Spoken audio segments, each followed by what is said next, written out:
listen, what are you going to say about Lawrence Shankland? The finish the finish for the second goal was just absolutely outrageous.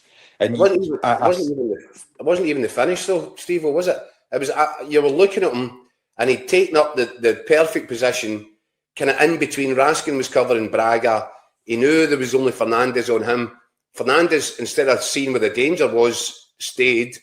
And as the ball was getting cut back, he arcs his run to go on it with his left foot. And you knew there was only one place that was going after that. Even as he's approaching the ball, you know that it's ending up in the back of it. And you know what? See, as soon as Stephen Kingsley cut it back, it was slow motion. The full ground just went, and you can actually hear it because I've watched it. I've watched the goal back.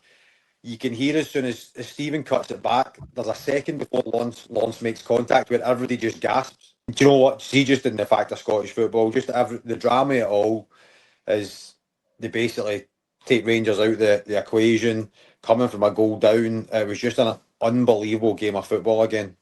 Talk to me though, Ryan, about the manager and Derek McInnes' input there last night. As you said, probably he's a long, very highly successful career, but that 15 minutes last night, because you know what's going to get thrown at him, because he came close a couple of times, couldn't quite do it, but he must know what's going to get thrown at him. For him to take charge of that situation, that speaks to me of a guy in complete control of his trade. I think he alluded to it after the game where he said he knew that it was a big 15 minutes. They had to go in. I think he put a bit of pressure on the boys and said, look, you need to come to the fore here as well. It's okay me tactically moving things about and that, but you're going to have to find something from somewhere. He put it right, but I mean, it's probably having the confidence in yourself to do what you need to do tactically, but then having the confidence to put it back onto the players as well to take the responsibility. And that only comes down with being a good manager. I mean, I like Danny Rohl. I think he's done reasonably well. I think he's made some mistakes since he came into Rangers. He's a young manager. But I think Derek McInnes absolutely schooled him last night. Yeah. Absolutely schooled him. I mean, there was a couple of times I think Danny Rohl could have made substitutions a bit earlier. He didn't. I just think when you look back on it and you look at the two managers, Derek was just, and I feel bad saying that, but he was just a cut above, a class above. Ryan, you're absolutely spot on. The decisions that Derek made from half-time onwards made his team significantly better. And I'm struggling to think of one decision that Danny Rohl made in that same pressure cooker situation that made Rangers better. But ended it, no, just all over the shop. Yeah, I mean, I think second half, as soon as the first goal went in, I think they were totally shell-shocked, and that's when you need your manager to be exactly what you said, calm, composed, confident within himself, to go and make substitutions, to go and say, this is what we're doing to try and get back into the game. And I don't think Danny had the answers. Rabbit in the headlight stuff. Yeah, 100%. If you were Andrew Kavanagh and you were sitting at Tynecastle Light last night watching that, do you walk away thinking, wait a minute, there's the right man and he's in the wrong dugout? Well, listen, I've said it before that I think they should have got Derek McInnes. I'll say it again. As soon as Lawrence Shankland scored, I said it as well. Are they kicking themselves thinking they could have got Lawrence Shankland as well? Yeah. So beaten by a manager they should have had, with a goal scored by the striker that they should have had. They must be kicking themselves a little bit, you would think. Probably, mate. Probably is the answer to that.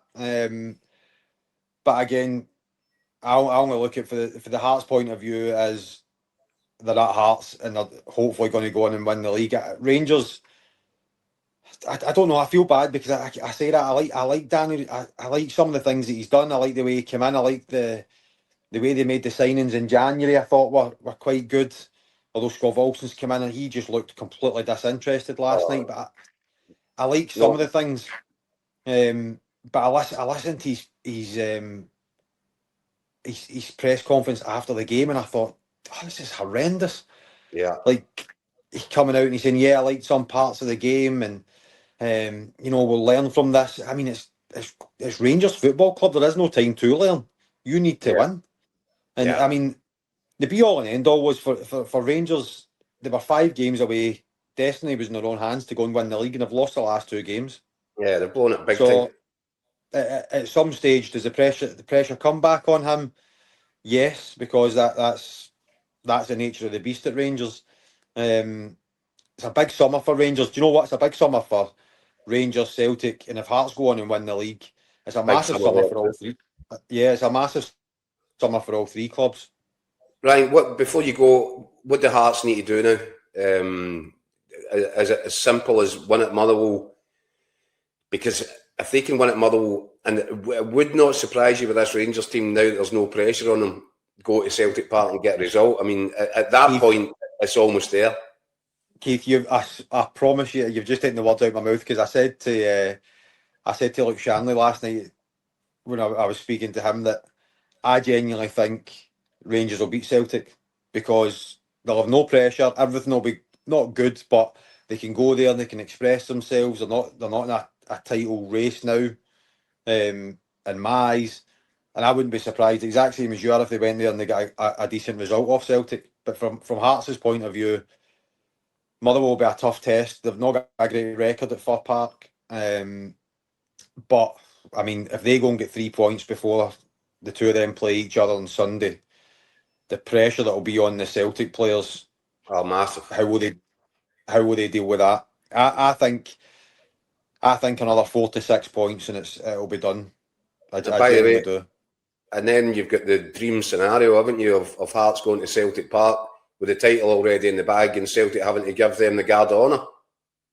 Well, will they?